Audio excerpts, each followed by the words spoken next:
Why did you look side to side? Because I'm like, who's starting? I'm looking for help. No. But it's another episode, guys. And as you can hear, we have someone in the studio with us today. We haven't had someone this season. Yeah, so you're the first. You're our first guest this season. Yes, So I'm yes. gonna test you, baby. Yeah. Yeah, very good one. Very good one. So, I mean, you might as well just introduce yourself. I think you should introduce him like. I'm not. No, you have to introduce That's him not like my. That's not my forte. Okay, do you want to do it? No, That's no, not my. You do that. I'm not That's skilled. I'm not skilled like that. No, the whole ladies and gentlemen. Coming to the stage. I can't. Appearing on Banter and Believe gosh. with the record. Just don't mention weight. Right? I'm not sure about my weight right now. Do you know what? Fair. That's something. I'll ask about your boxing. Yeah. later. But Yeah. if you just introduce yourself. Yeah. Let's know who you are. So no pressure. Yeah. No pressure. No, it's you now. Oh, it's me. Introduce Yeah. myself. Go for yes, it. yes, Tell us. Let us meet you. Hi. As Nigerians will say, come But yeah, hi guys. My name is Derrick. It's a pleasure to be on the podcast. I've seen a few of your recent podcasts, and it's quite cool. I like what you lot doing. Yes. Come on. What do I do?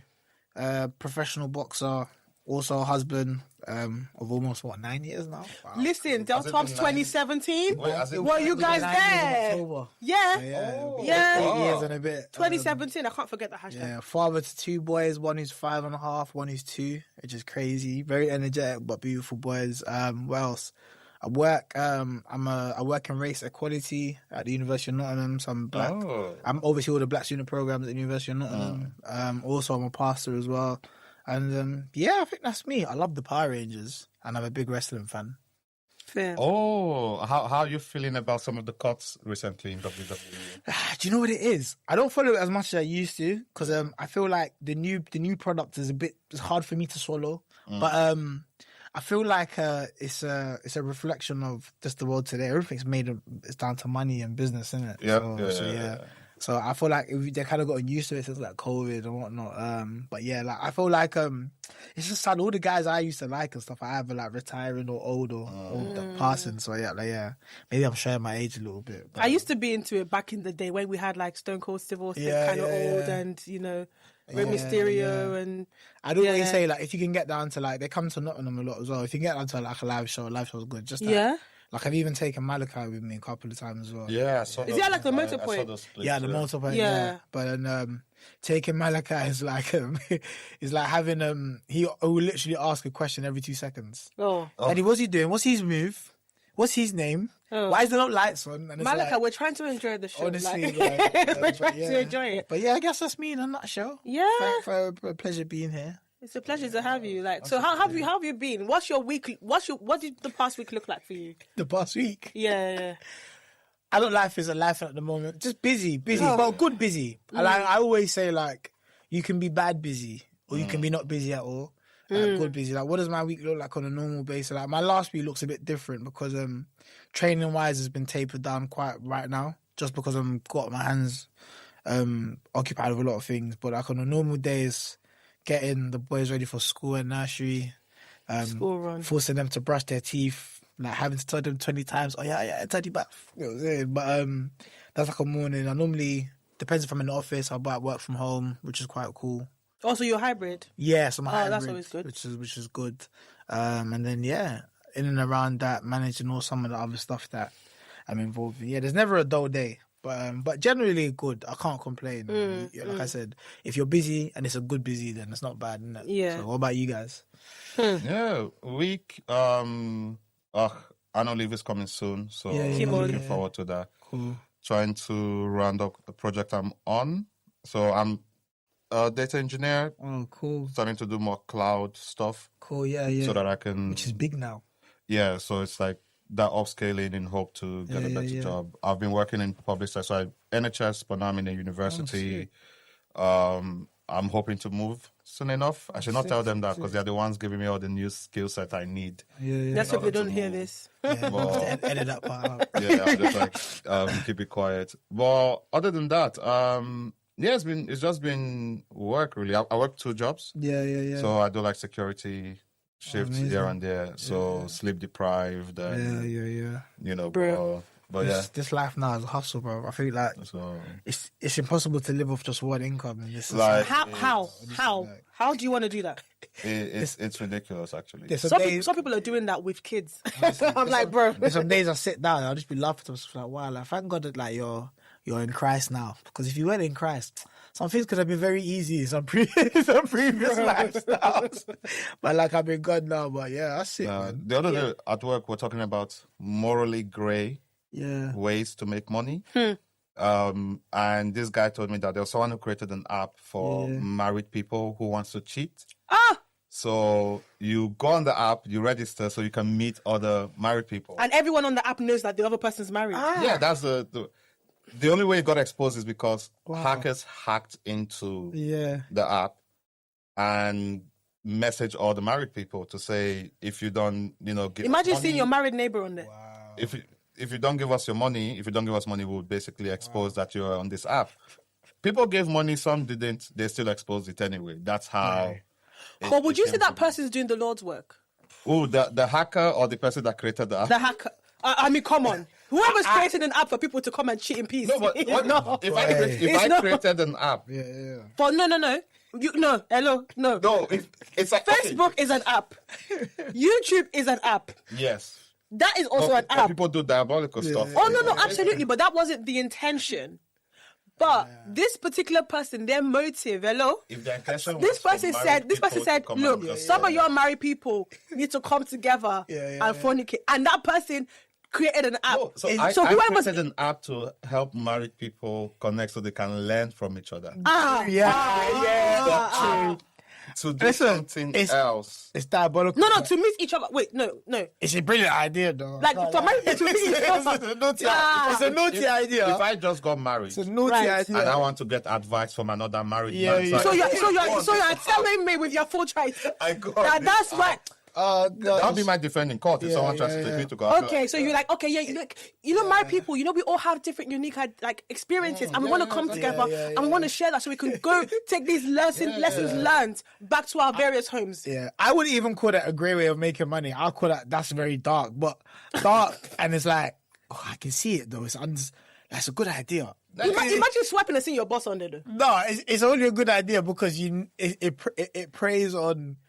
It preys on, on people's phrases, and he's just, No, okay. I don't know how many church people on there. Think about it. They got pastors, ministers, worshipers. That would be interesting. No, but think about it. Think about it. Like, you have, because the thing is that with all these kind of apps, you're always going to have the people that are there to learn. Like, they want to interact, they want to do things very vanilla. Yeah. Now, you have a guy who's, coming there to learn as every other person. Yeah. But then you have a woman who's also in her marriage. But her marriage is on the rocks.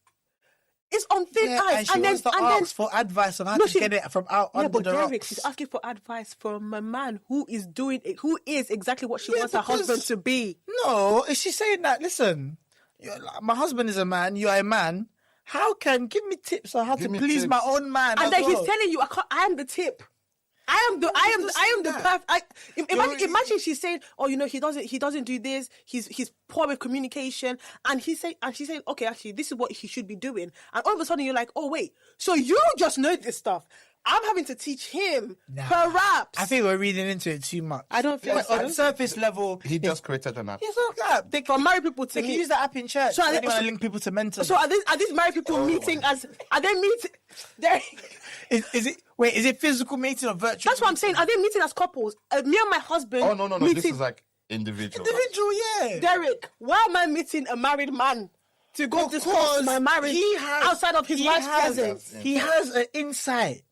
He's gonna get insight, all right? It's all right. So he can provide that valuable insight. God will help you guys. You know what I mean? God will help you guys. I understand it. And the thing is, the app is not the problem. It's how people use the app. Because I found out that what's it called, OnlyFans wasn't initially intended for that. It wasn't. Human beings. And it's funny because OnlyFans they must be upset because now they've got the reputation of being like a site that's obviously connected to porn and stuff and whatnot. But actually, what Instagram and YouTube have done is come and copied their model and just took the good press of it. Yeah, OnlyFans exactly. actually just started off as exclusive content on your fans. Yeah. Obviously, with the world, it's like people got a bit fruity. And our Instagram thought, we'll come and do the same thing. And so on YouTube. So even Twitter's become a mess. Like my settings on Twitter are so rigid. You know, there's stuff that I miss on the TL because my settings are so strict. But question, would you not take if OnlyFans said to put OnlyFans logo at the top? I promise you, that's the day I will realize that maybe I wasn't destined to be a billionaire. the kind of money I'll be turning down left. So you turn it down? Immediately. Immediately. I turn it down as well. I think I would. I could never take it. £10 million, you turn it on? I would. 20 million pounds. We have a conversation about this, about like the idea of like ambition. Yeah. And what ambition is for different people. Okay. And I've never been money driven first. Okay. So would it cross my mind? Would I be like, You deliberate on you would. You won't take it? I wouldn't take it. I couldn't. I probably Just I couldn't. That's a very good question for you. You're a boxer. Yeah. Do people put ads on your Yeah, you know what it so is. if OnlyFans said exclusive, let's even make it you can't put any. So this is actually, people might miss it if they have other stuff, just exclusive OnlyFans on the bottom. It's a great question. It's a great question because like this is actually like for me, there's some stuff that has been offered to me, but I can't. Like I've been offered stuff for like vapes and stuff, and like listen, I don't vape. But the thing is with OnlyFans, right? Because I'm in my business bag, and business wise that OnlyFans is no different to other platforms, just that people have misused it. Misuse it, yeah. OnlyFans wasn't created to be an X-rated adult site. Yeah, of course. It was created for fan exclusive content. Mm-hmm. And for me personally, I think I'd be able to separate that. And do you know what it is? Let me be real. I'd enjoy the controversy. I'd enjoy the chaos. Are you one of those? Because at the end of the day, like I'll be like, listen, well, OnlyFans didn't intend to be that. Yeah, but you like, how much are you willing to explain away to go on in every? I wouldn't. And to be like, excuse me, you just wouldn't. I wouldn't. But while I'm sitting in my nice car, my kids' school fees are paid, I'll be like, wow. Okay, I mean, you know, you know what I mean? No, okay, this is interesting. Real talk. And I think this is where like, me and my girlfriend were having this conversation. Yeah. And I said, if I get a contract in Saudi Arabia, 5 years, 200,000 tax free. Oh gosh, I've spoken about this as well. You know, and I told her like I wouldn't jump at it, and she was like, "Is it? Excuse me?" I've told people the opposite. I said that don't even watch me when I go there because you'll think that I'll wear the whole thing. You wear the whole jalabia. You'll think that I was born there. You wear the head wrap and for everything. me, like I was telling her, like I'd build a foundation. Yeah. Like friends, family. She was like, "Your friends and family will be fine." I was like, but I think for me, it's just like I would say, "Oh, I'm 6 hours away from Nigeria." I've built a foundation here, so like, how much more do I need? No, I understand. You know? I think for me, like I am not to.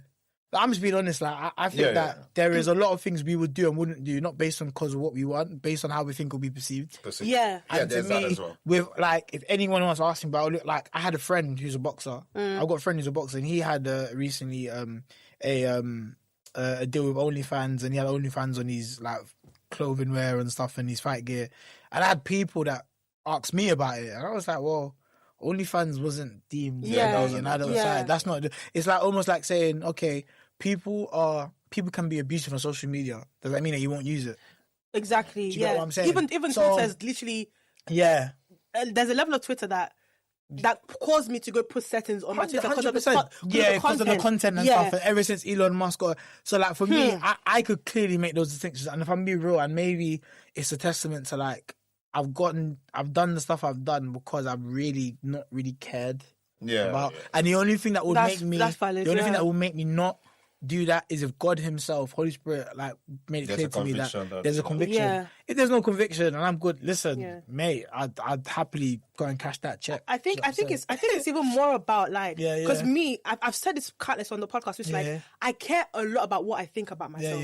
I don't give a damn about you. But my thing is, do I want to be the person who is linked to something? So for example, because I don't consume alcohol, it wouldn't make any sort of sense for me to endorse an alcohol brand. Something it's your product that I will never consume, 100%. Right? And it's the same way. It's funny because like, you know, even like for example, this outfit I'm wearing is by one of my favorite Nigerian brands. And the thing that they try to push is that you can be it's called busty, but it's basically like a play on the word busty. And you could be busty and still look nice. So for example, this is my actual size. I didn't have to size up to fit in this dress because they accommodate busty ladies, right? Now I would happily endorse busty. Okay? But some people would say, with me being a Christian, I have a peephole, my dress is sheer, a lot of their outfits are very short, they show chest, they show back. Is that, and I'm like, I look at them and I said, I wear it. So because I'm not a hypocrite. Like, I endorse them because I use them. Do you understand? I think it's out to preference, a personal conviction. Yeah, for absolutely. me, like it's crazy because I don't even use OnlyFans. There's stuff that I won't, like alcohol, cigarettes, all that stuff, because I wouldn't endorse it. But like I've had stuff like products where I could use, but because I don't use, I'm like I can't. In good conscience, that. Like I got offered like some skincare product stuff. I'm like, bruv, I don't even. Please send it to me. I don't even do it. Like I remember one time I got offered something called is it called a Udu or something like that? Like it's like a onesie. Black... Oh, the Udi, I have that. Udi. Yeah, the Udi. Yeah, I remember. Mine's avocado and toast. I was saying like, what's the Udi? I'm like Udi. I was like, that thing is nice. Do you know what I mean? So like, it's crazy because I feel like it comes down to personal preference, conviction. Yeah. And if I was really convicted, that this, not to do this, 100%. Like I've had some I think the fruitiest, weirdest message I ever got was from a men's wax grooming company. Okay. Oh. And I got a personal message from one of the owners, and it was just like the fruitiest message I've ever seen. That could be. They wanted to pay me. Yeah. To wax me and take head pictures. To toe. Hey. And I was I was like, I think I need to block you. We can't, this conversation can't go any further. Like the whole approach, probably an email, but even still, like, okay, put how I feel to one side, but me, do I wax? That's what I'm saying. So even because I feel like some if it was a crazy amount of money, I would think about it. I mean, all the conversation for sure was and the thing is that one thing I've always been, and I don't know if maybe I think you could both answer this thing is that. Do you guys ever get scared? Do you guys ever get scared that you haven't been pushed to your limit and you don't know what your limit is? Like, you don't, like, we all hope we don't have a price. But do you ever think, wait, am I only saying this because I don't think it's a possibility? Like, what if JD actually said, here, V, 70K, take a shot on your podcast? Will you say no? I'd be like, do you know what I mean? I'd say put a shot of Mirinda.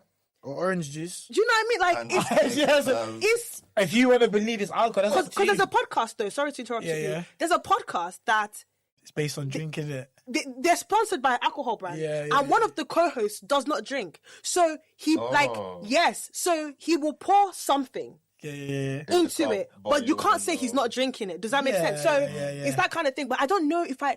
Like, are you guys scared that you don't know what's going to push you to take money that you never thought you would take? There was something my mom always said. My mom said, you can't say you are not a thief because you've not been in a position. That's where I'm going. Yeah, exactly. You don't know yet. And bills haven't whacked you yet. Where it's like, I could pay off my house. See, even like that's how the thing I said. If it's 5 years, maybe no. If it's a 2-year contract, the places I already know I will go Dubai. I can do Dubai, 2-3 years contract, Dubai's lit. A nice apartment. I'll be back every weekend. It's just that, but there could be certain prices that are named. Because when you start thinking about the things you can fix and how quickly you can fix them, it changes. That's why when you say like when your kids' school fees are paying 100%. I feel like imagine the setup like already private school is no longer a myth. It's like this is possible. And you know what's funny for me, like. As I've got older, I'm not that old, but as I've got older, I've realised that money is, it can create an environment where, like, when I think of money now, I think of all my days, I just have more time with my family. I have less worries. Like, do you know what I'm saying? It's not really about material things. It's about that, okay, if my son is doing, like, an extracurricular activity, and it's like, okay. You don't have to think. Yeah, do you get what I mean? It's like, okay, it means that if I have X amount of money saved up, that, okay, we can travel more. I can do more things with my family. I can have more time, if that makes sense. So I don't see it as, like me, I'm not into cars. Like, as long as it gets from A to B. I mean, your car's fantastic, by the way. Thank you. It's only EV though, so I'm saving money on the petrol. That's my... It's a Jaguar EV. I recently changed it. But it's funny because, like, I literally it got to that point where my old car was obviously falling apart, and I was like, okay, I had to change my car. So I had to think. Fair. But like for me, so when I think about like resources and finance, it's always before the benefit of like, you know, family time. You got, and- yeah, Do you know what I'm saying? we all share And not that. even like, okay, I can buy you everything. No, because buying you everything is not everything. Like there's kids exactly. that their parents are loaded, but they don't know their parents. You know what I'm saying? So I think for me, it's more the time. Like time is money, let's be honest. Yes. A lot of our time, we spend time at work because we're waiting for our salary at the end of the month. Imagine that you have money, you don't need to go to work. Like what you can do. Do you know what I'm saying? And things like that. So like I'm funny. Like I'd love to have the time to be like, I'm just going to my son's football game on a Saturday. I'm doing nothing for the rest of the day.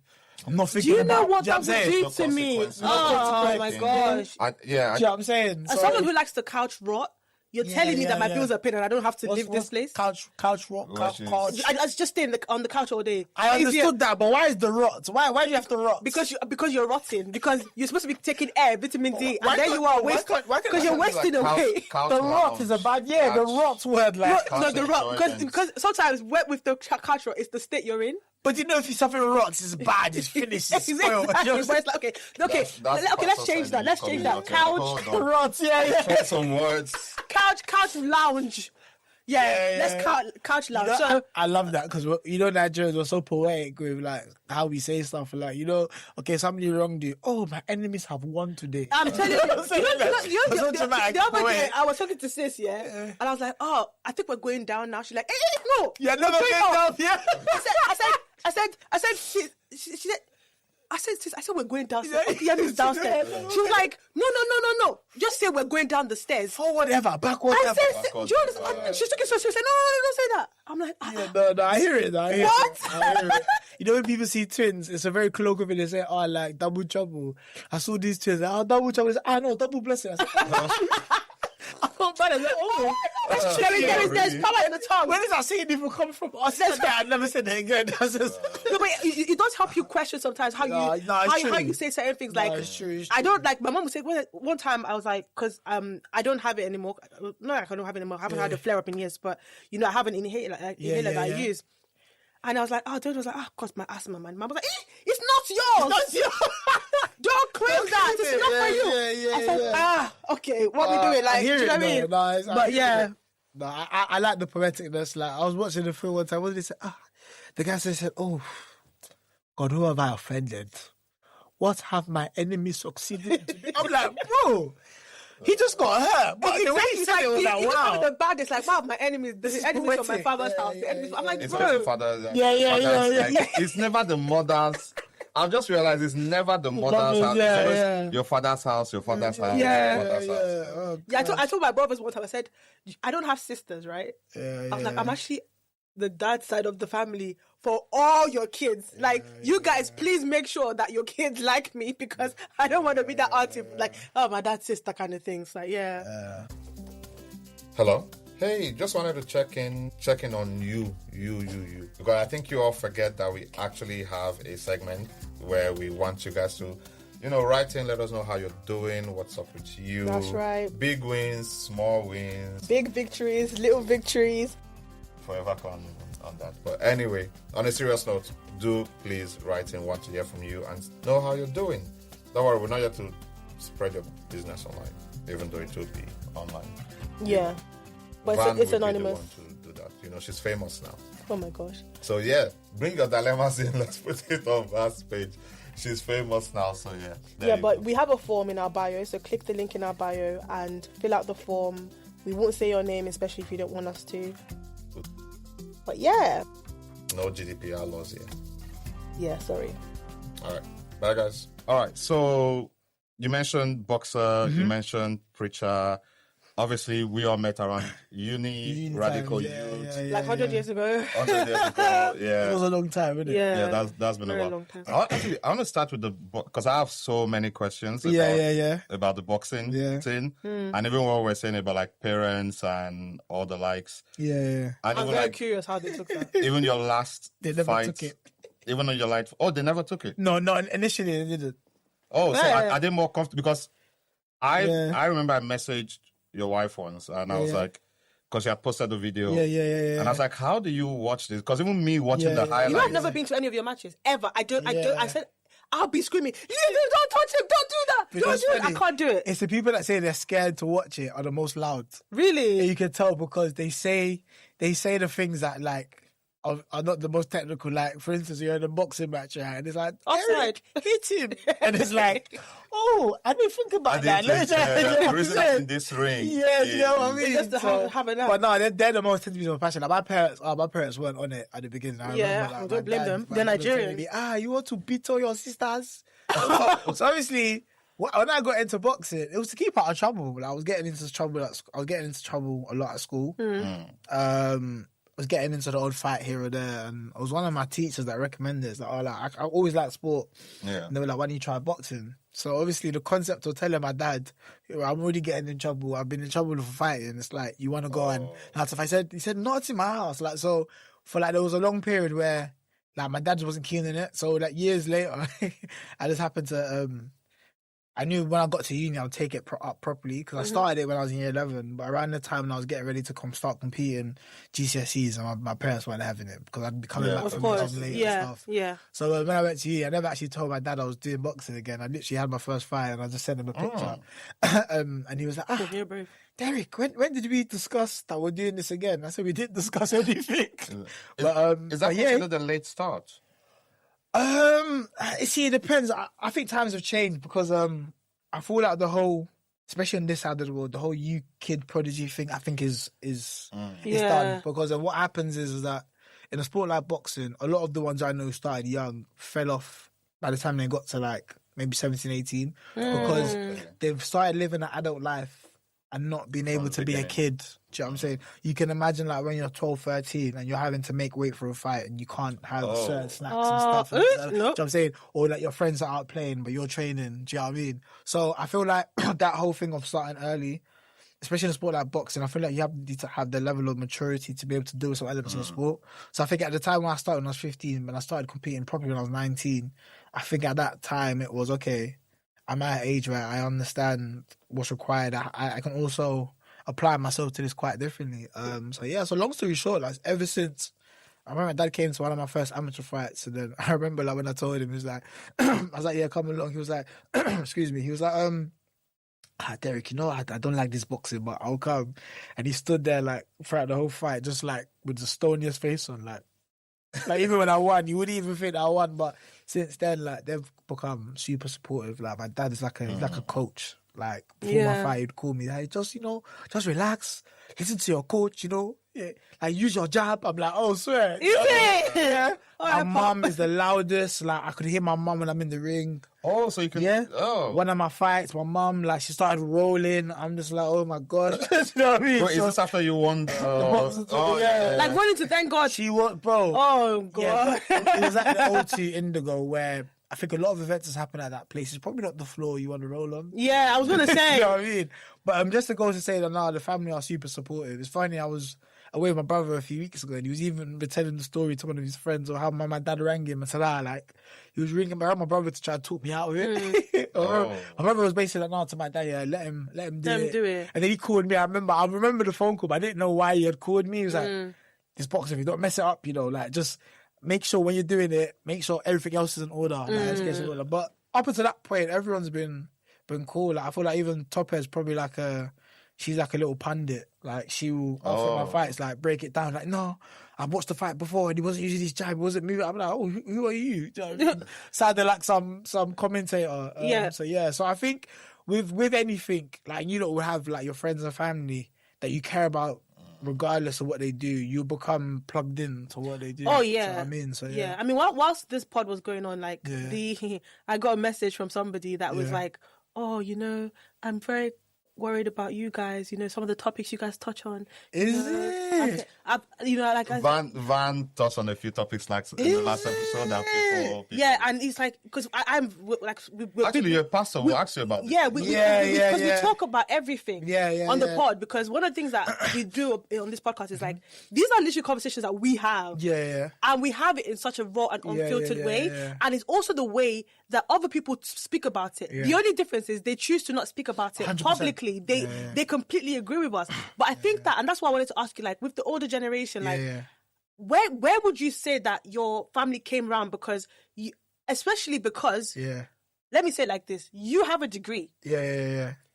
Do you think they were receptive? Got 2, by the way.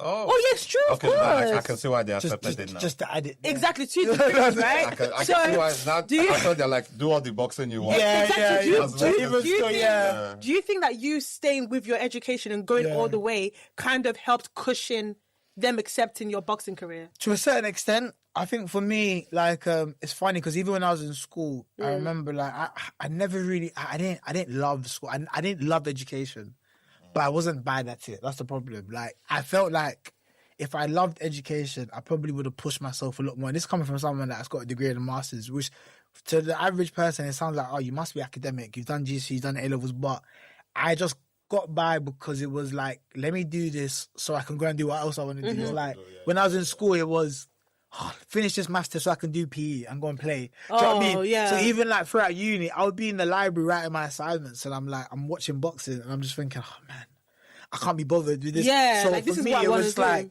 so, and I always tell people that it's very possible. I feel like culturally, like where we're from, it's one or the other. Like they see everything else as a distraction. So I feel like it afforded me the right, but I feel like for me, like coming from I'm number 5 out of 6, I'm one of 2 boys, I got 4 sisters, but like I think, and my parents will say this, like I was always very different to my siblings. In fact, it got to the point of where they thought I was just intentionally a rebel. Like my siblings would do one thing and I would go the other way. So I kind of made a reputation in my family of being someone that kind of stuck to my guns and do you know what I mean? And I feel like in the long run, I feel like my dad, especially obviously man to man, I think there was a level of respect that he understood that. Because even me, I was the first sibling to move out of London to go to uni. All my siblings that went to uni say that, and I remember like when I first went to my mum was like, "No, you will stay in London. Why I can't see you?" Like they just thought I was trying to be difficult, but I just said, you know what? I felt like, I mean, thank God you did. Exactly, yeah. So, and I remember like, after my first year of uni, my dad was like, "Oh, it was the best decision letting him to come to Nottingham." But it was at that point, it was like I was so confident in that the fact that I knew that I needed to be here. So I feel like after a while, I think my dad saw and my mum saw that it wasn't that I was being difficult. It's just that I was very bold. Audacious. I was audacious about certain stuff. And it's funny because after I went to move out of London for uni, then my sister she moved out, she went to Leicester. And she was like, had I not been the first one to go against the grain, you almost like paved the way for her to get the confidence to do that. 100%. And she kind of picked a career that isn't the typical, go after uni, get a job. Like she's done her influence and stuff. Like she does a lot outside. Yeah. So and it's grateful in that sense because like she had similar passions to mine that was a bit different to the standard. Go and study, get a job, and it was kind of like being able to sort of kind of break that down, or just show my parents like, look, that you can do this and still do this. You can do this and still do your degree and stuff like that. So it was pretty cool. Because a lot of African parents, like they have a set way. You have to do this. Go here. Do this. Because even like when I was going to go to uni, I was very similar. Because obviously I lived in London. We didn't actually live far from each other. And my mom was like, Birmingham. I said, Mom, I got into Lancaster. I could be going further. Do you know what I mean? But then it's like, now she's like, you're going to Birmingham and you met all the... Because my best friend, I met them in Birmingham. I'm like, there's just a way of like 100%. Just doing things like they operate sometimes with a place of, don't do like that. So just do it the way your siblings have done it. Just follow. It's just fear, innit? It's fear. It is. They want the best for you. Like, and like, it's funny. So I remember like, even before when I was into football coaching, I remember like football coaches, my dad said, what is football coaching? What is that? And I got a job in Tottenham. Obviously, Tottenham. I come from my Tottenham again. There you go. Wow. Oh, that's a whole... Next week, I'm working as an academy scout for Millwall. Oh, wow. So Tottenham and Millwall. Wow. You know what I mean? Yeah. But even boxing, not even to say like, okay, my dad knew, I think first he had to see that I was taking it seriously. But then when BBC wanted to come to my house and speak to my parents about my boxing career, it's like, oh, yeah. Now it's like, my son. The WhatsApp group shall be popping like, guys, Derrick is doing amazing. I never wanted him to do the boxing. But, I saw that he really wanted to pursue it. Yeah. So I thought that they just want to be sure that whatever we do, we can like Yeah. make something out of it. Excel in it. I think 100%, Nigerian yeah. parents, then it's almost like you have to pitch. Yeah. Oh yes. And Yeah, able to say a yeah, level of yeah. like 100%. seriousness that, Yeah. you know, because even me and a friend were having this conversation about, you know, does your child have to go to uni? Yeah, You know, yeah. for me, it's like you have to be educated in whatever you want to Yeah, do, yeah, but you yeah, don't need yeah. an academic institution. Yeah. I agree. You know, but my friend was like, even if they are going to be the top ballerina in the world, You have to go to uni. they will have night courses or I was telling her like there's a kid, Kimi Antonelli, he drives for Mercedes in F1. Yeah. He's 17. Yeah, On the crazy. documentary, they go take him yeah. out of like GC, Yeah. High school, yeah. That's He's not the going pin- to go to uni. But you can imagine that parent saying, no, you must finish school first. Like things like that is You know what I mean? mother's nightmare. Like what? Yeah. What you telling me? You will not like my younger brother. He rebelled. He said he's not going to do a master's degree. She still talks about it. So Yeah. definitely. that's how I will have a child that doesn't have masters. Me, I have 3 masters. You're telling me that me, I have a child that doesn't have a master's degree, Yeah. and he's looking like, bro, I'm making money. I'm not going back to school. Because I see it as now, like, I understand the time that they came from. The time that they came from, it was you got an education, and that's you're what secured you a destitute. job. Or Yeah. no, and that's what secured you a Yeah, job. literally. But we're in a time now where a degree, unfortunately, depending on what industry you're in, field, it doesn't mean much. So, and I think they will struggle to come to terms with that because it's just a time they're not used to. Do you know what I Yeah. mean? And I think it just comes down to like them. Like every parent wants you to do well, innit? Do you know what I mean? Yeah, their heart is in the It's right in the right place. place. but, It's just one thing I've learned about Nigerians and a lot of Africans is that your heart's in the right place, but it just doesn't translate well. You know? I mean, the tone. Never the tone translates well, yeah. so you want to be a failure. Yeah. So you want to be a failure. After Yeah, all I've that's suffered the in this choice life, of my child will not go to school. Yeah, so exactly. I will raise the dropout. Yeah. I was like, 'Cause I remember bro. like, before I came to Nottingham for uni, it was like, no. I remember like my dad driving me, and every like 40 minutes, this place is foul. It's far. But when you think about Halfway. it, bro, Yeah, it's London, far. Yeah. please. It's not that far. It's man. not that far. But then it was funny because after like the first year, my son is in Nottingham. Oh, yeah. You will now be sending me people's numbers. Oh, this person's trying to Link come up, to link the- up. Tommy, can you? Yeah. My dad stood at a Thanksgiving service after he got married. He said, I just want to say, I'm letting my son come to the city was the best decision I ever made. Now it makes Like, sense. he loves it. Of Like, come course. to Nottingham, yeah, so. Would you apply? So how would you apply that for your boys? Yeah. If they come tomorrow and say, I want to do this particular discipline of Yeah, field, yeah. are you going to, are you thinking, I still want you to have that security of a degree of some, or even go to the institution so that you can network, meet people. Yeah. You get to be disciplined for 3 to 5 years where you have to finish something. Yeah. Or are you saying like, you know what? I think me and my wife, our answers would be different. She's the academic. She's the former teacher. yeah. She's the one that reads Ofsted reports. Like, we'll go to a school. I look at the playground. Oh, this little school looks nice. And she will go there, read the report, have questions. So I more deal with the extracurricular side. And I would say, like, me personally, I don't think my kids, on my personal view, don't need to go to uni. I would say go to uni because, and if they want to go to uni, I would encourage them to leave home. Okay. And like go further away because I feel like I grew and developed as a person, like leaving home and stuff. Yeah. I grew so much, and also the experience of just being at uni. I always say like, you're more than a degree. Like Yes. people like even the question I hate is like, oh, you're using your degree, and it's like, well, okay, for real. Okay, my job now is not in business; it's in race equality. I studied business management. I did a master's in sports psychology. Yeah. I'm not using my degree in terms of what people would deem it because I'm not working in business. Yes. But I came to Nottingham. I met my wife here. I established my career here. I rediscovered my faith here. Like, I wake up every day and I have reminders in my house of why I came to Nottingham. Right. So I can't say that I didn't use my degree. In fact, my degree was very helpful because it was what brought me into this city to connect me to Yeah. other things. I mean, So I say, yeah. go for the experience. And me, I always told, like, I've even said to Malachi, listen, all your extracurricular activities, they're not free.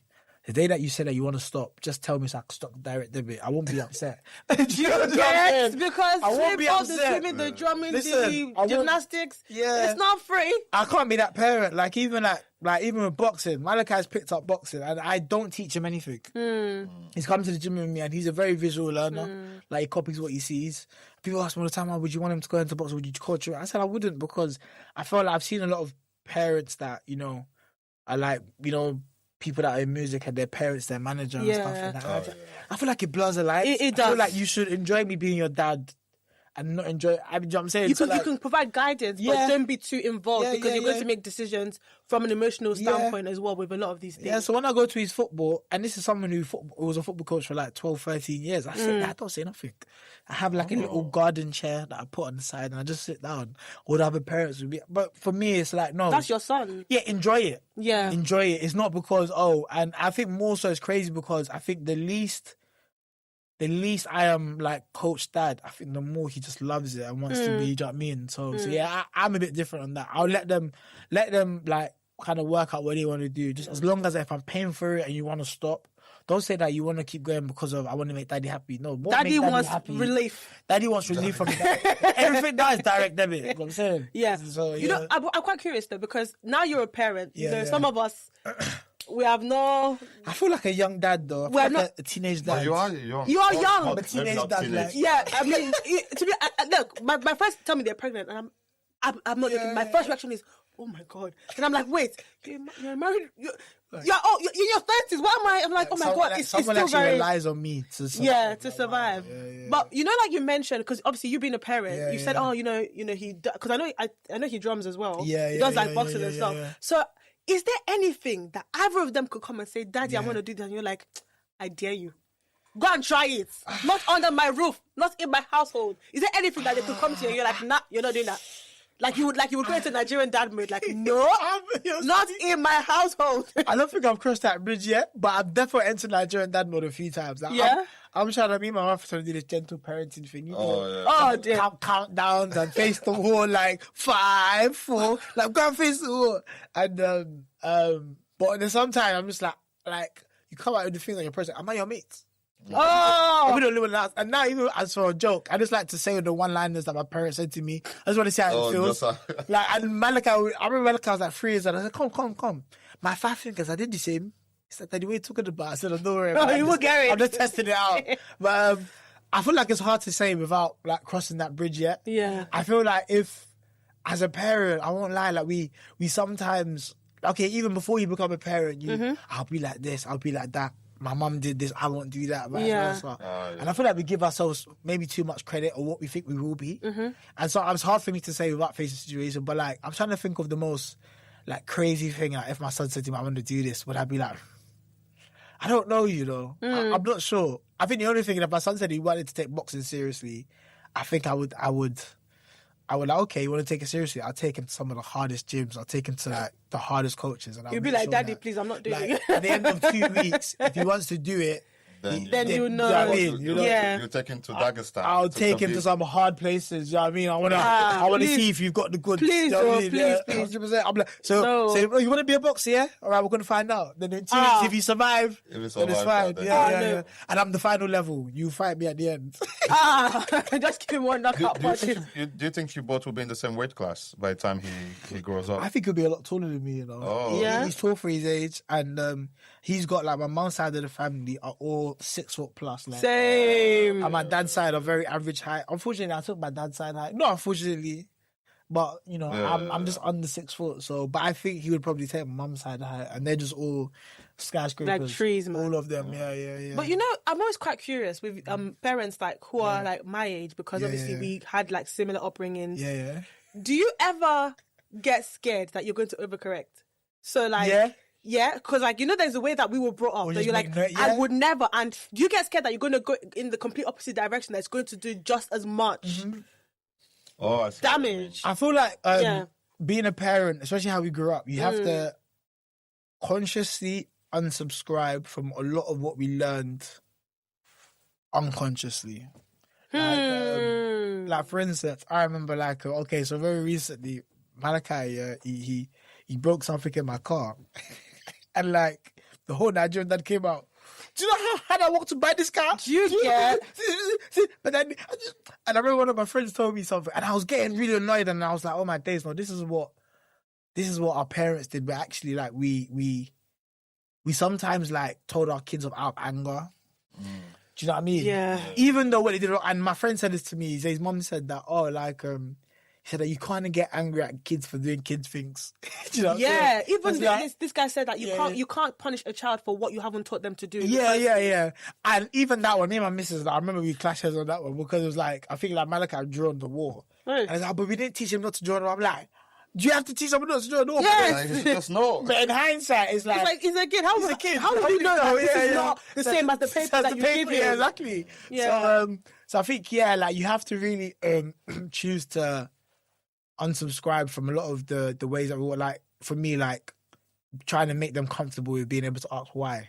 We never ask why. Well, we would allow. It's subordination in my home. But like, actually, you should understand why you're doing something or whatnot. So Yeah. I think it's having a balance. So I feel like there are times where like I've had to like catch myself and be like, no, Derrick, just chill. Oh, like pick your battles.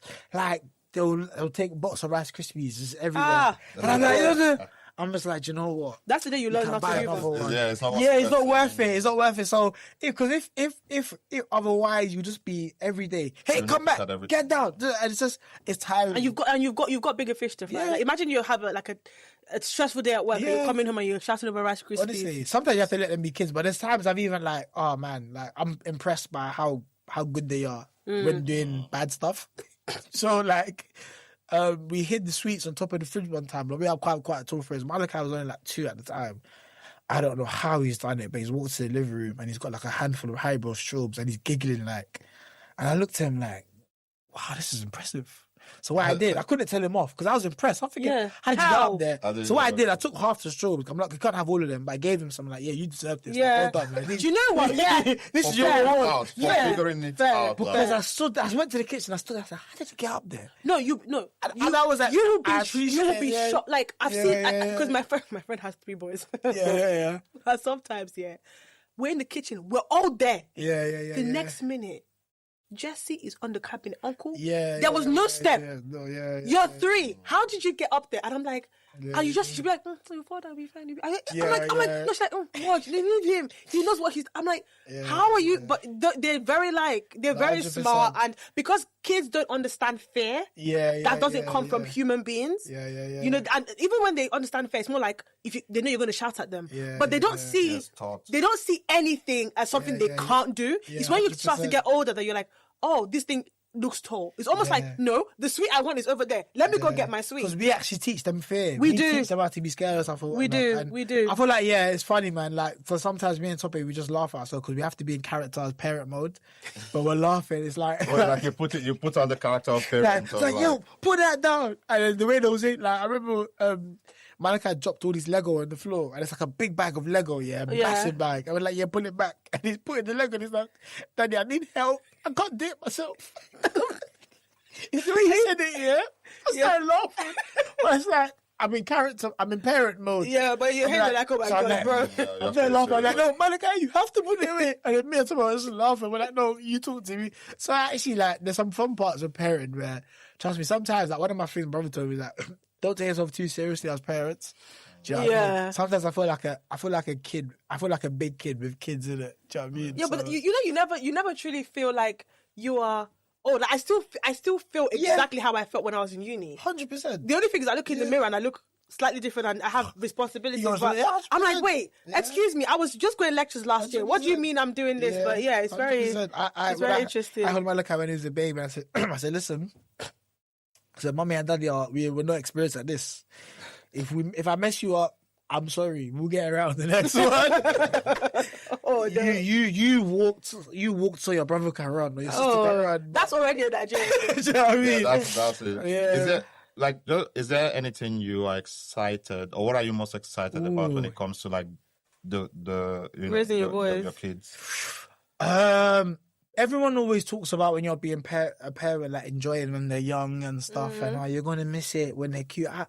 I don't think so. I think I'm gonna enjoy the stage of when they're like young teenagers, and I'm dealing with probably some stuff that I'm probably more like experienced with and stuff. And like, I look forward to just being able to like go to their sports games, or I want to be that parent that even if one of them does music and has like an event and stuff, like I'll be the one that's front and center, like supporting. Do you know what I mean? Type of things. I think those are the things I look forward to. I think with them being younger and cute and stuff, I'm not really. they're young and cute and stuff, but like also as well, I like the fact that like me and Malachi is only 5, and kids now like the exchange rate is different. If you're like 5, you're like 8. But like I can have proper conversations with Malachi, and it's like we can sit there and talk because like I appreciate that. So I think so one thing I look forward to is obviously when they're older, and obviously the people say you shouldn't be friends with your kids or blah blah. But I feel like there'll be more of a you're old enough, like I can give you responsibility and reciprocate the level of respect and stuff. So I hope I have a kid that plays tennis. Because I like watching tennis. So that's really selfish. You know what? That's fair. That's everyone knows like Formula One. You want your daughter to be the first female Formula One. Yeah, no, I would say I love Formula One. I want my first kid to be a girl. Yeah. But I want her to be the first female F1 champion. And someone did tell me once that. So what happens if she decides not to do it? And I had to just learn to be like, it's okay. And they gave me like the worst case scenario. They're like, they are good. They're going to get to F1, and 16 years they'll be like, Dad, I've decided. I'm not tired. To, not I hear it. Anymore. I was like, as long as they make me back my money, 100%. Because the money to get into that sport is not easy. I said, if I can have a kid in the NBA, that just gets me free tickets to go to NBA. I love it. Like even I play an NBA game and I created the player and I named it Malika and just like do you know I'm speaking to existence because and it's purely selfish. I just want to go to free games. Yeah, but Derrick, you say selfish. I would love to be front row. Playoff games. I mean, you say it's selfish, but you're also going to invest in ensuring that dream becomes a reality. And that's my return. Free Wimbledon tickets. 100%. Yeah, I mean, I'll take it. That's 100%. I'll take it. But it's interesting because because I also want you to answer the question that he answered about what you're looking forward to. But I just wanted to digress a bit. Yeah. So I remember the day. So I was gearing up to become a doctor. Yeah. I changed my mind in year 11. Yeah. But in my mind, I changed it in my mind, but not outside. So my mom, this was her bragging right. I hadn't even entered 6th form. Was bragging right. Like she's going to have a daughter. And she knows that I was the only one that's going to do it. My twin, complete opposite. He's more into arts. The younger one, also into science, but he wanted to be. Initially, he wanted to be a pilot. An aeronautic engineer that would then start flying. So I was her only hope. She has only 3 children. So, I did 6th form. I did year 12. And then, you got your AS results. I went home. I showed her. She saw results. She was beaming with pride. Yes! September and October 15th. That's always the deadline for medical school and Oxbridge. 15th of October. We're ready. I'd even written personal statement. Yeah. Derrick, I said to my mom, I said, I'm not doing doctor again. She was crying. She come and say, Vanessa, she wants to kill me. She said, I'll call you back. She now looked at me. So what do you want to be doing with your life? If you don't do medicine, what do you want to do? I said, actually, I want to be an engineer. She sat back. Oh, she had engineer. That was something. She's like, engineer, accountant. Yeah, she's like, you know what? Actually, I like that because you will finish uni early. So you will marry early. Oh, that was... So you don't have to do all the 5-7 years that they do, all those exams. You just finish, you do masters, you're ready for your husband and children. So funny. She called my auntie. She said she wants to do engineering now. The medicine is not what she wants. I said, But that's how my mom doesn't have doctor children. Like she hung on to that dream. So I understand how like parents can be like, disappointed. But what do you look forward to? Like Brandon, you with your raising kids, like your daughter, besides the Formula One, like what are you most looking forward to when it comes to like raising kids? Can I come as well? Listen, Paddock, Silverstone, Paddock access. Yeah. Oh yeah. We're in there. I'll even retire myself. I think I would say I want my kids to have like multiple lives. So outside of bringing up hopefully bringing up complete human beings who are empathetic and can put themselves in other people's shoes. I really want my kids to be able to live multiple lives. So if you do gymnastics and you retire at like 24, you've done 2 Olympics and decide, I want to go do, engineering, or I want to go do something else. They don't have the fear to actually so like do that. Yeah. They can pivot. Exactly. So I'm hoping that I would be able to be in a space where I can help them be in that environment and have that mindset to be able to pursue because I think something like my parents did good, but I think something they didn't really instill in me and my siblings was like, the mindset to just be like, I want to do this. I'm going after it. Looking at, even if it's something different to what you've done before. So she had experience with African kids. Like, they have very conventional ways of seeing how they have this thing where also, whether you like it or not, like you both said, especially you with the Formula One, they know what they want their kids. Like they envision it. Like they like she talks a lot. She could be a lawyer. Man. Like, I don't know how they always relate talking. Growing up, they thought I would be a lawyer because I wouldn't shut up. But But I had a question that I forgot before, but I want to ask you. You know, like, because obviously, aside your degrees, like, you wanted to do boxing. This was a thing for you.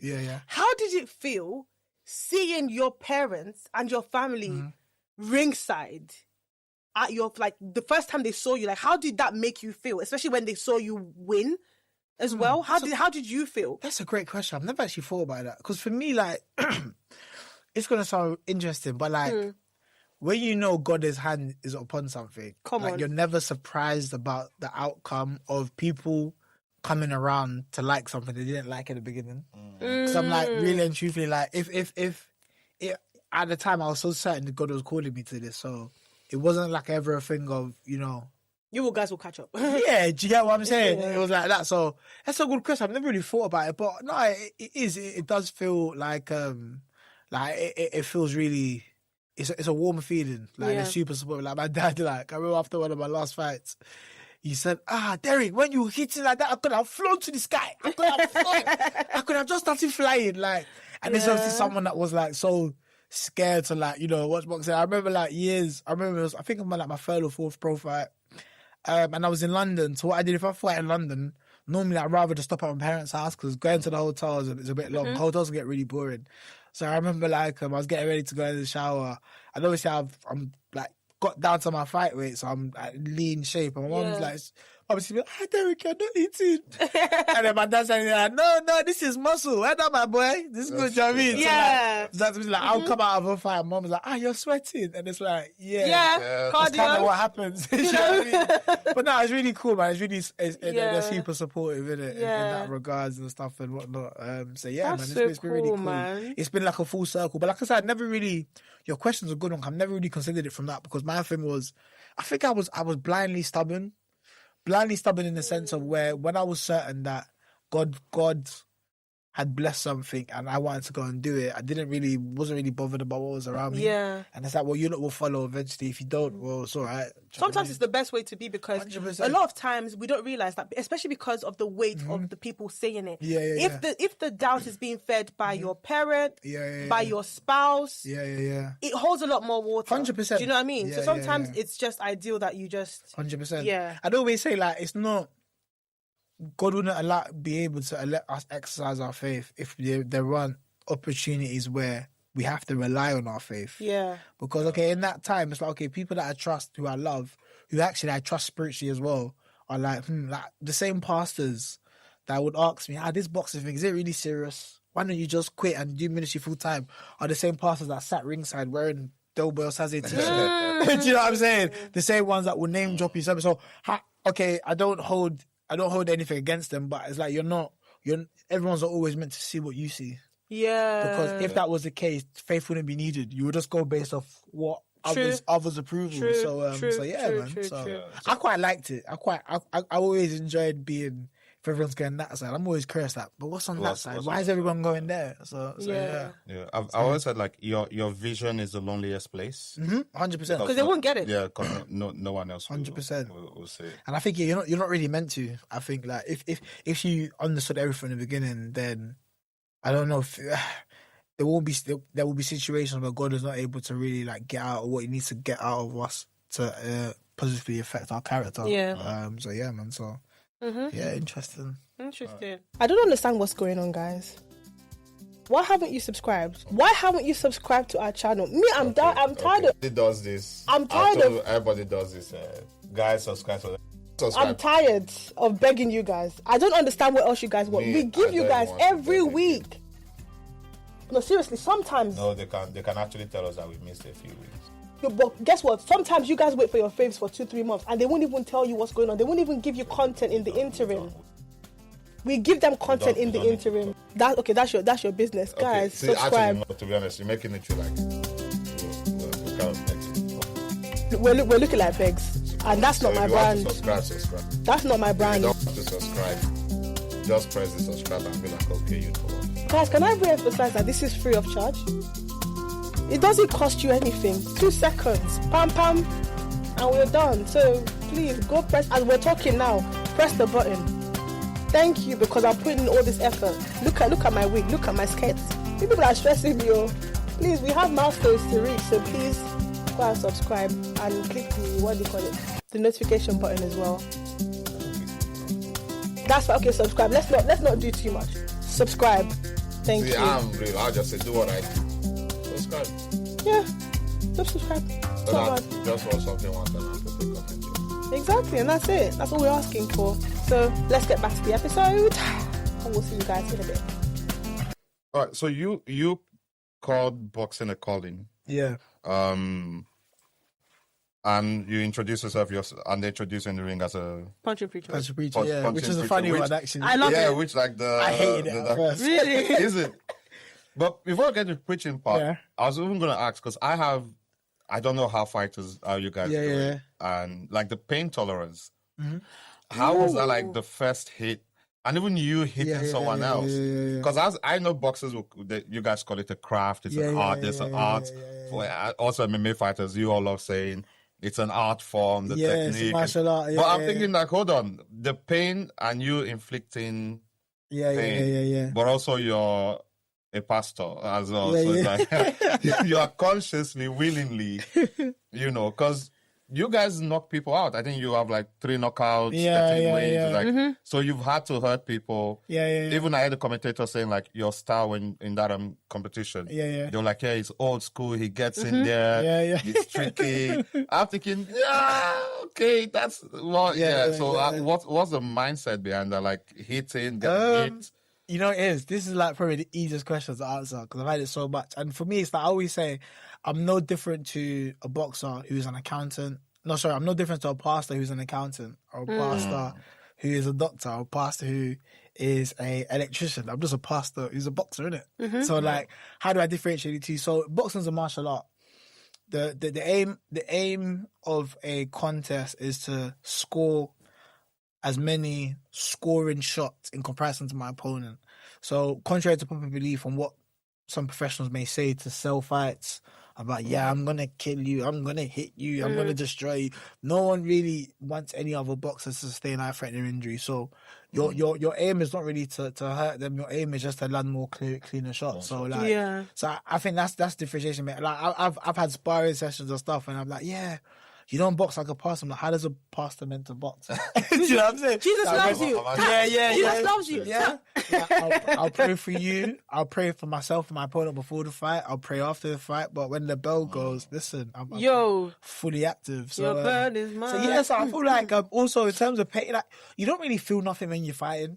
Adrenaline. Adrenaline is very dangerous. Like if you, adrenaline covers a lot. So if you feel anything during the fight, you know it's serious because if it's coming through the adrenaline, it must be like a I'm lucky. I've never really had anything like that. Like I've never like been in a fight, and I've been in some like long 10-round fights. I've never been in a fight and feel like, this is really hurting. It's normally like a day or two after.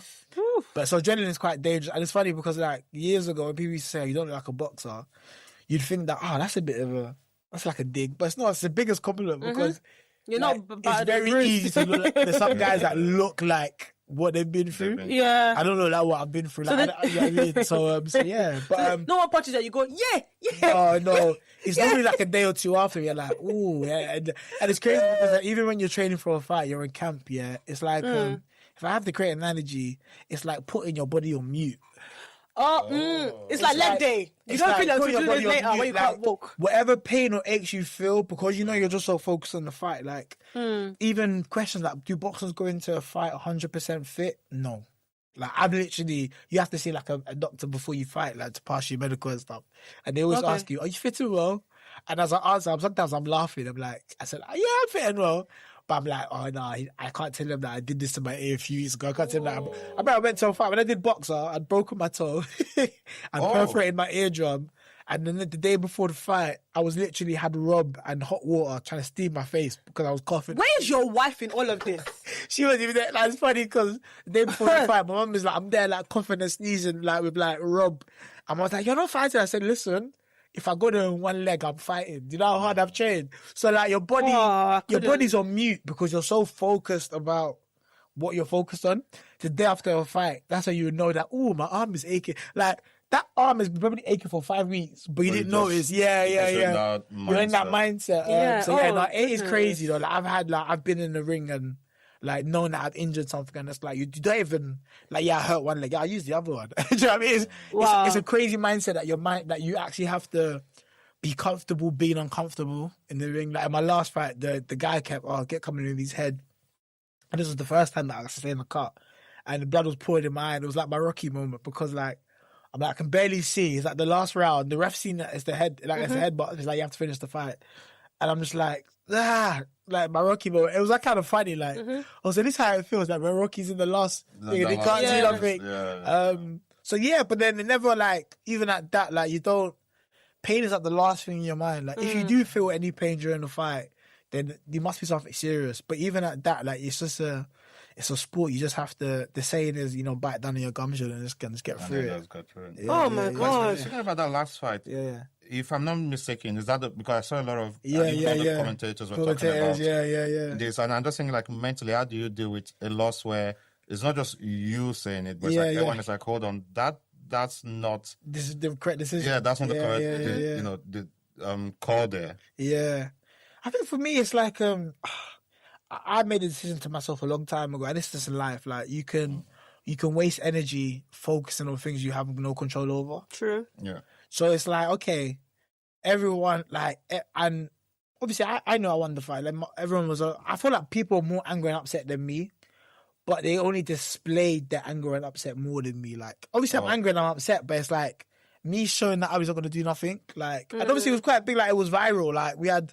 People like ex-professional boxers, pundits, like jumping on their podcasts. The point is like those are the clips I saw. And I was like, hold on, I know who they're talking about. To your video. And Like people were sending me videos and stuff. People like making videos on their accounts talking about the fight and stuff. And so for me, how do I navigate it? It's more like, okay, God, if you allow this to happen, it must be for a reason, and we scratch that and move on. Because it's like I can sit there and sulk about it or be upset about it, but it's not going to change it. And this is why even when people telling me, oh yeah, but the real decision, the real result, that doesn't mean nothing to me because although I know it, it doesn't change the fact that that's what it wasn't the result. You know what I'm saying? So for me, I find it a bit more straightforward that you just move on. It's not going to change nothing. So and if God allowed it to happen, it must be for a reason. Can I explain the reason now? Probably not.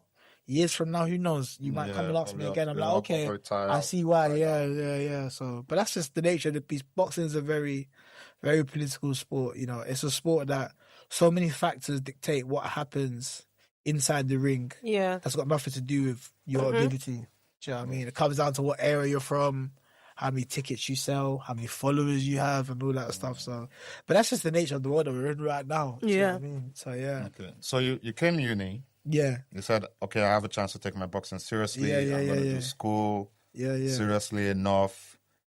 And then somewhere in there, you come out and you're like, I'm ordained.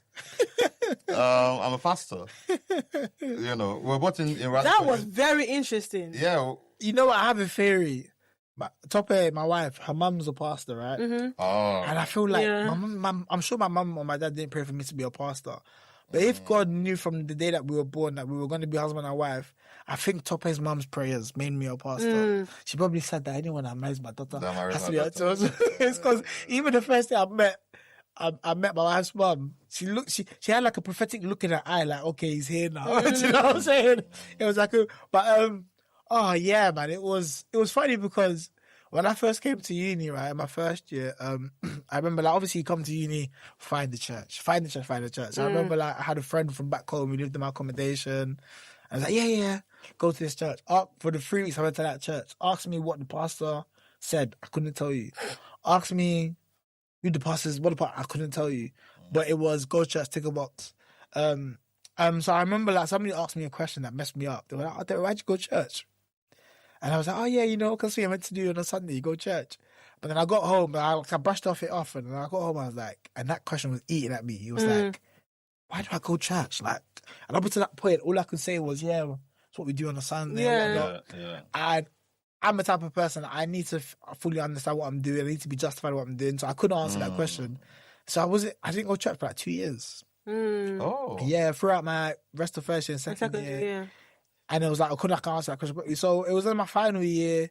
Not that anything drastic happened. People try to make their testimony sound there was no one tried to shoot me and the bullets dodged or something happened. Like, I was just sitting in my room as a final year and I was like, do you know what? Let me actually just try.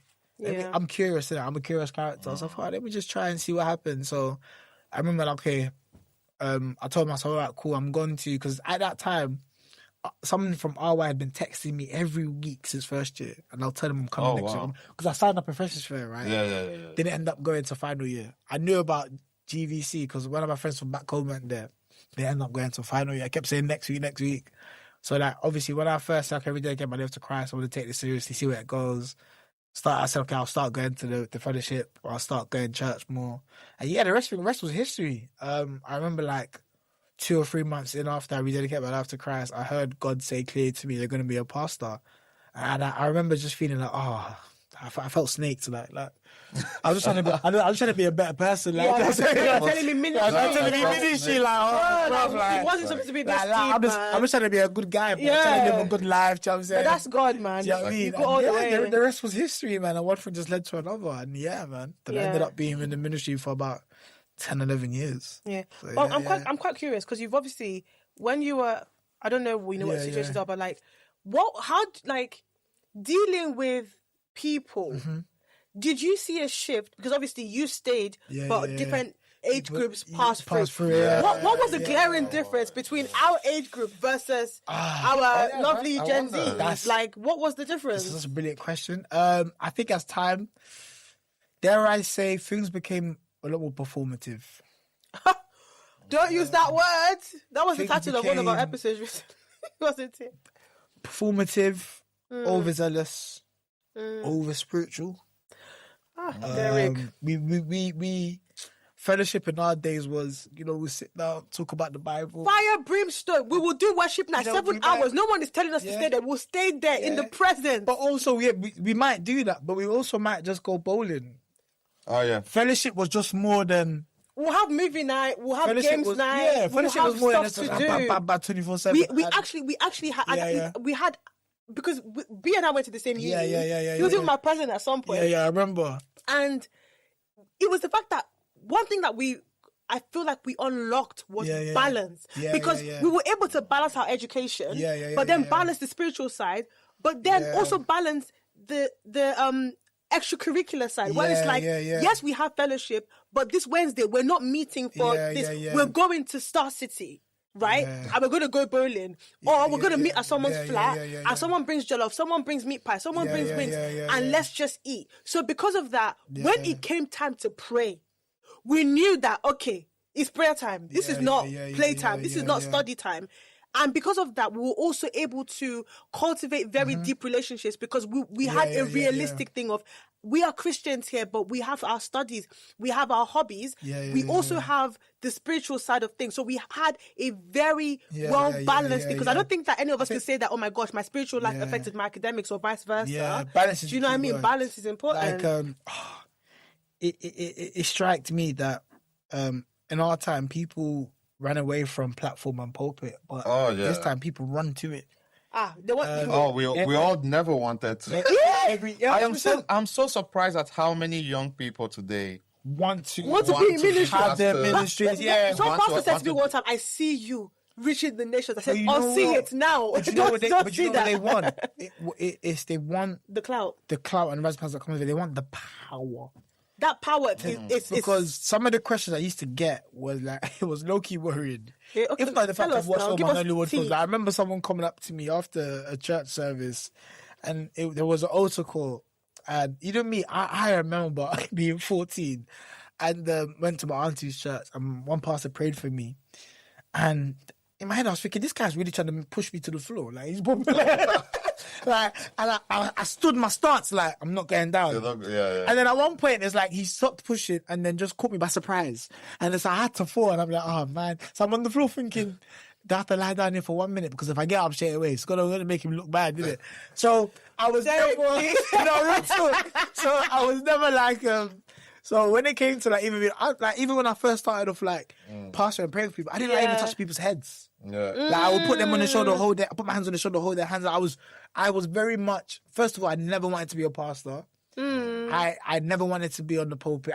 It was never my desire. It was more, okay, God, this is what you're calling me to. All right, no worries. So I was very much against a lot of the norms. So yeah, so this was one time we done an altar call, and it seriously used to shock me. I'd pray for someone, and like still today, I'd be like, oh wow, like didn't plan for that to happen. Do you know what I mean? So I remember there was after one service, and some of these leaders came to meet me, and exactly how he said it, was like, oh, like, you know, pastor, like this way he was doing. Pastor, you know, I saw you when you were praying for people, and like they just started falling under anointing. Like, how did you cultivate that power?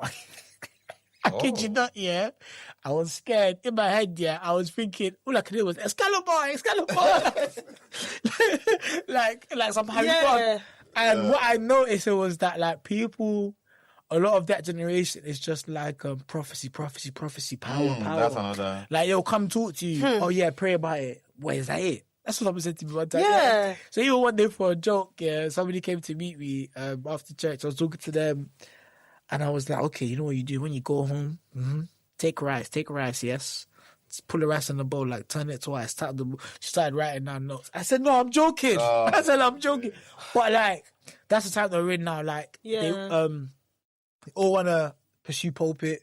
I feel like they feel like there's a level of zeal that they have to display. You know, fellowships now have become like mini churches now. Fellowship leaders are now mini pastors. It definitely, because of social media. How do you think social media is also fed into that? Yeah, it's fed into it a lot. Because even like, you know, I find it funny. You know, people, even when they reach a level of spirituality, their voice changes. So when they're praying, the cadence. Oh, when I say something deep, 2 decibels lower. Do you know what I mean? And, like, I used to make a joke. I remember I was in church one time because I'm a bit of a prankster, innit? And I told the keyboardist that just to play. And I'm like, you know, as a pastor, you can say anything on the keyboard and it can sound cool. Like, so he was playing. I'm like, do you know that fried rice is divine? I don't know, but if you say it with the right tone, of course, just a lot of things that I'm not used to. Like, there's one thing I never really understood. Like, I still don't really get now, the chanting. Oh, okay. Like, it's not warring in the spirit. Yeah, I don't get it. Also, as well, like, I'm a big believer on like praying, but praying with understanding. Same. That scripture. Yeah. Yeah. So I'll pray in tongues, but at the same time, I'll stop. Only when led, though. Like, only when led. It's almost like it comes out, but the chanting, because they've taken it into worship, into music, into sermon, and I can't.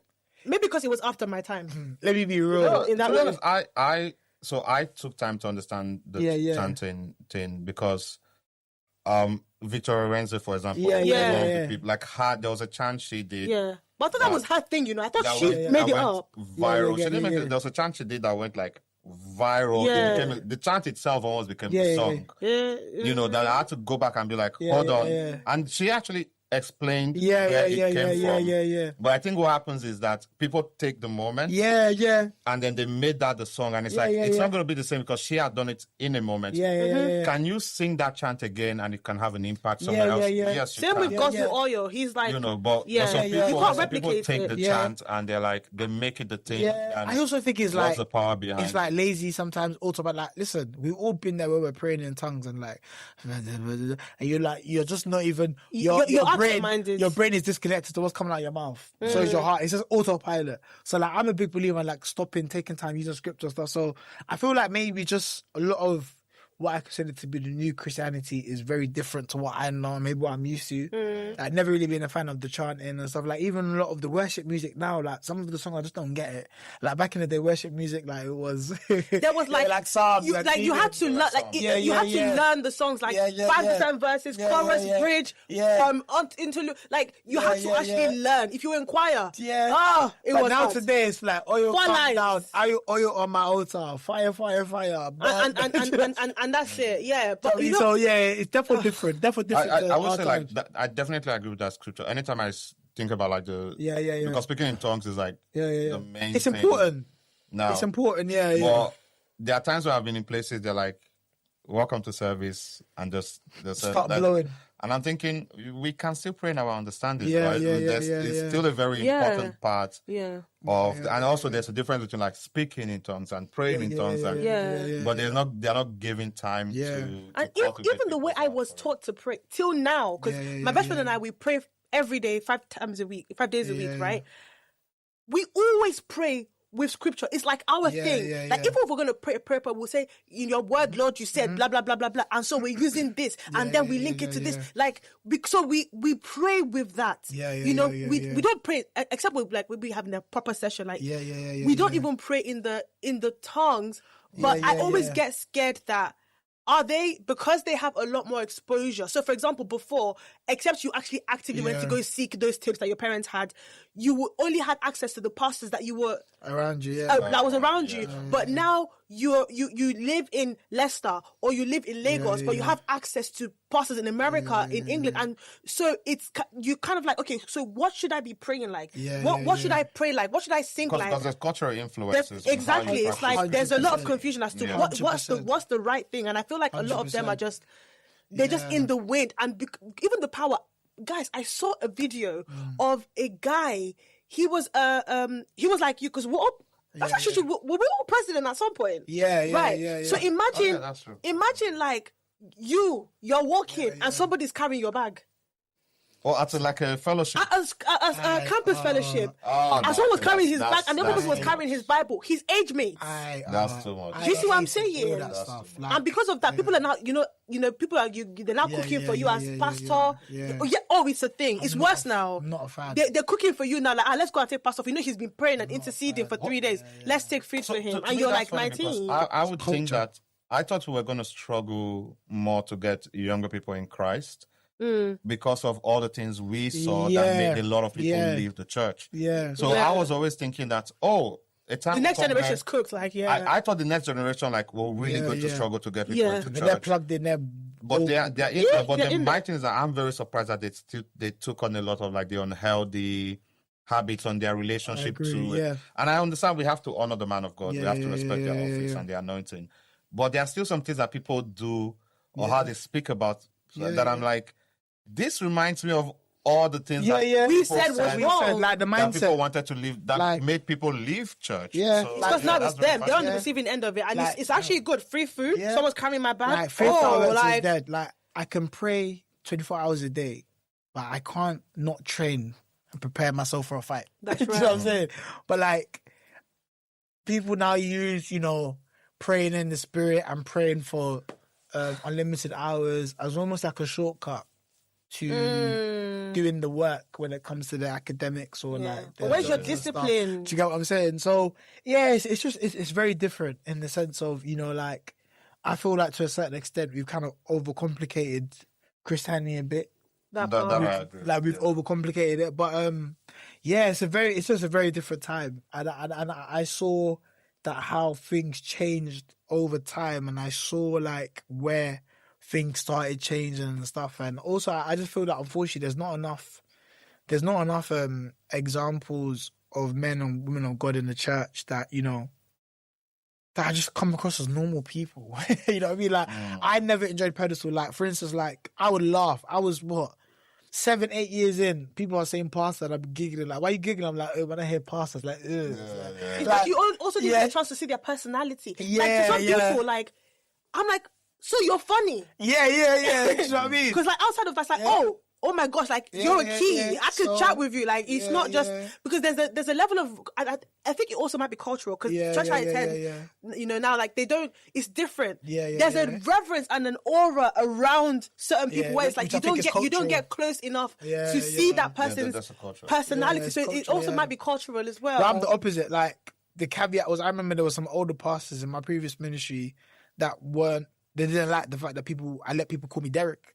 Like, no, it's Pastor Derrick. I'm like, bro, it's not that deep. I was born Derrick. And so my caveat was, okay, call me PD. At least I could do that. Because even I was never one for title and pedestal and stuff like that. And like, even over time, like, I noticed that, like, you know, like for me, I'm very confident in who I am and I'm bold. Like, so, me, I've preached in my tracksuit buttons. I've preached in, because maybe I'm different. And I understand that as a man of God, as a pastor, I'm not going to be everyone's cup of tea, but I'm not made to be everyone's cup of tea. You know what I'm saying? What's the message? There's clearly an audience that God has positioned me for, and there's people that look like myself. I remember coming into church and feeling like, oh wow, like everyone looks so polished, like almost like in a way where like someone who's coming in. And I remember like going into a ministry at the time where like, you know, I'm probably the closest thing to anyone who's come from a different type of era, if you get what I mean. Like everyone there is like PKs and stuff, and so I think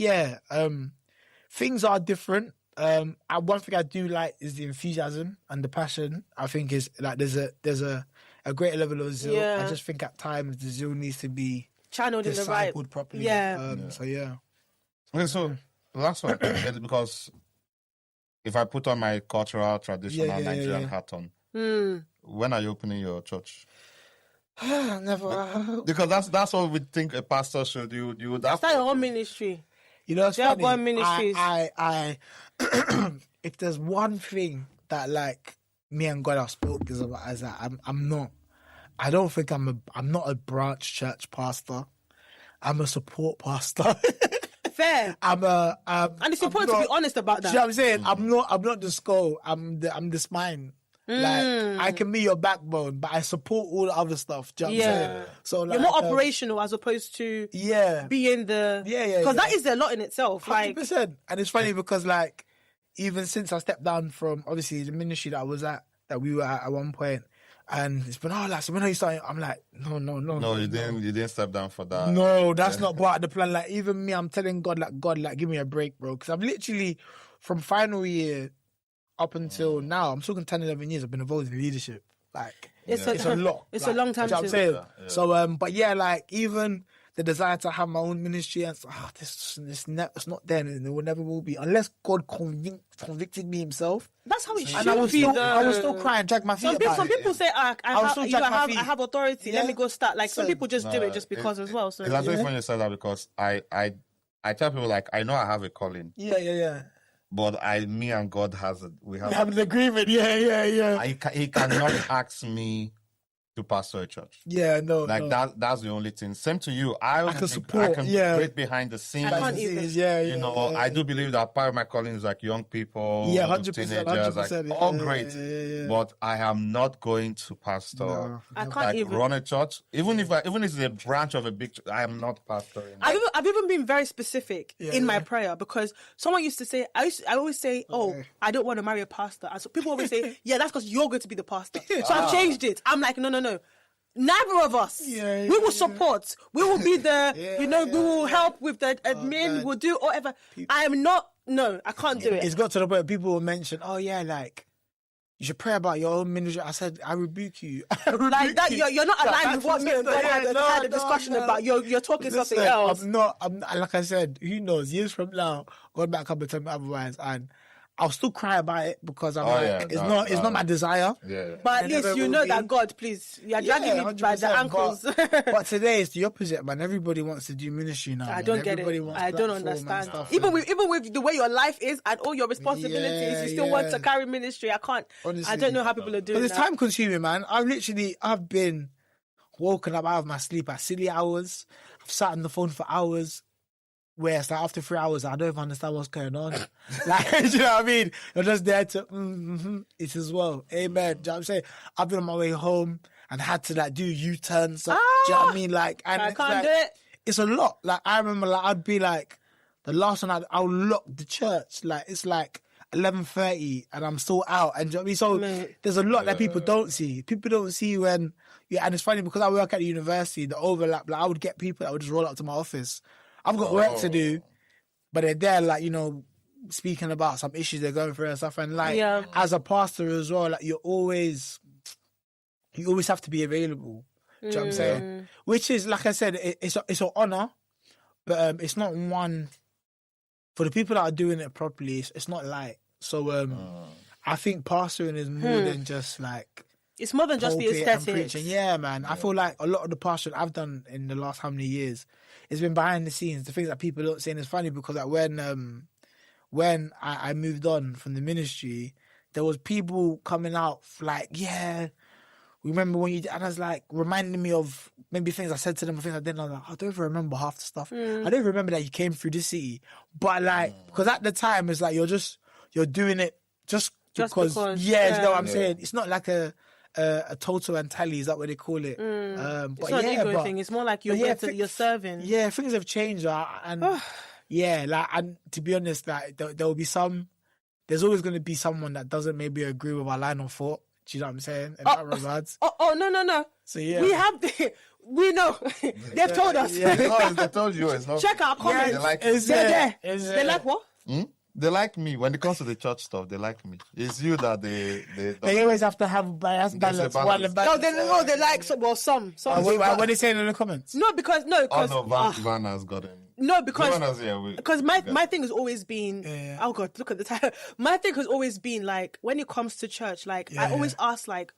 There is a lot of insensitivity that comes from the pulpit that people don't realize is insensitive. Like in a way to kind of, they say like, the word of God pierces. People take that so literally, like, we don't mind who we offend. Yeah, the word has to stop you. I'm like, no, because a lot of people, Derrick, that come to church are broken.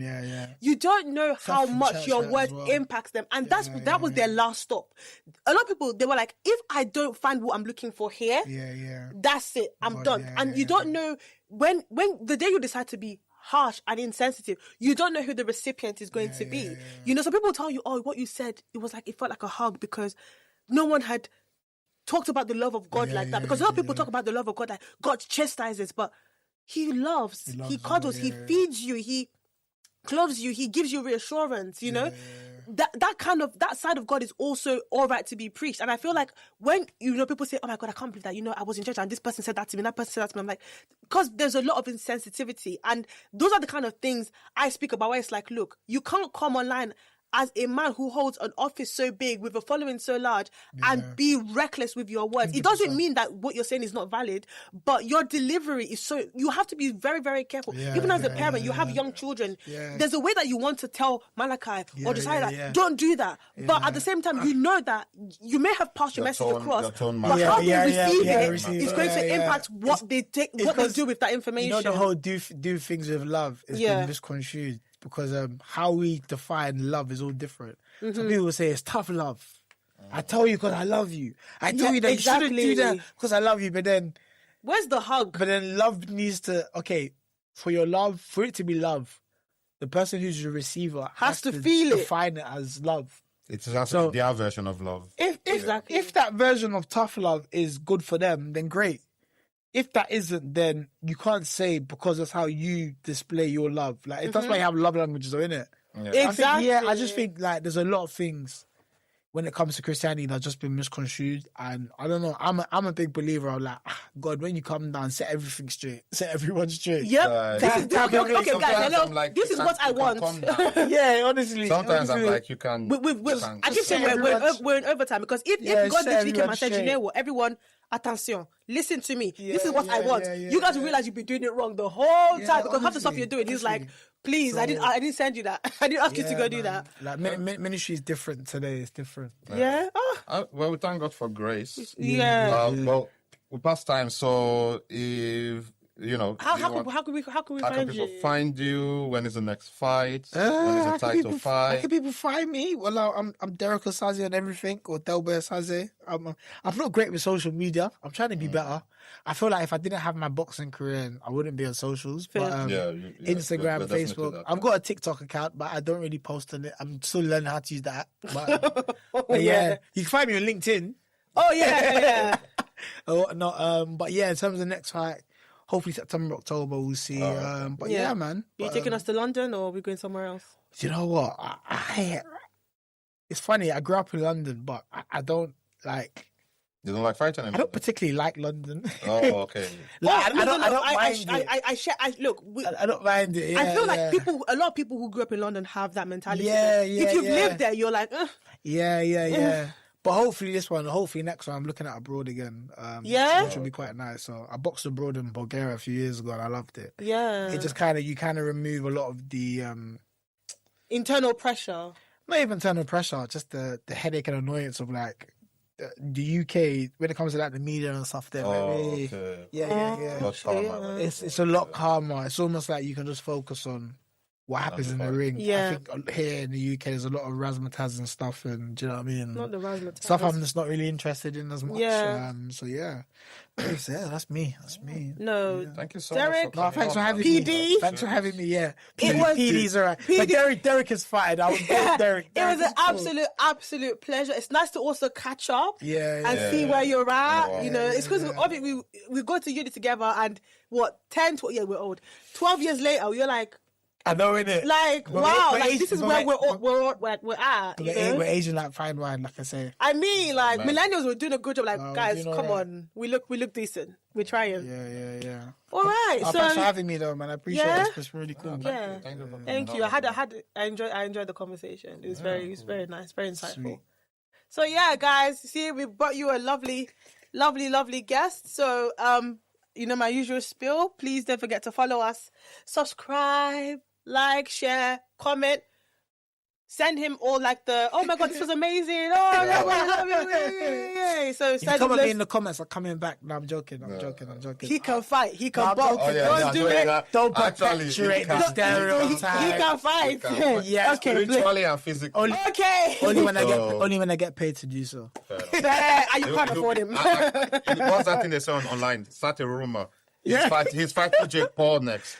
On Netflix. Yeah. Yeah. All right. So go show him I love as wouldn't well. mind that fight actually. Yeah? That's good money. Yeah. All right. All right. Till next time, guys.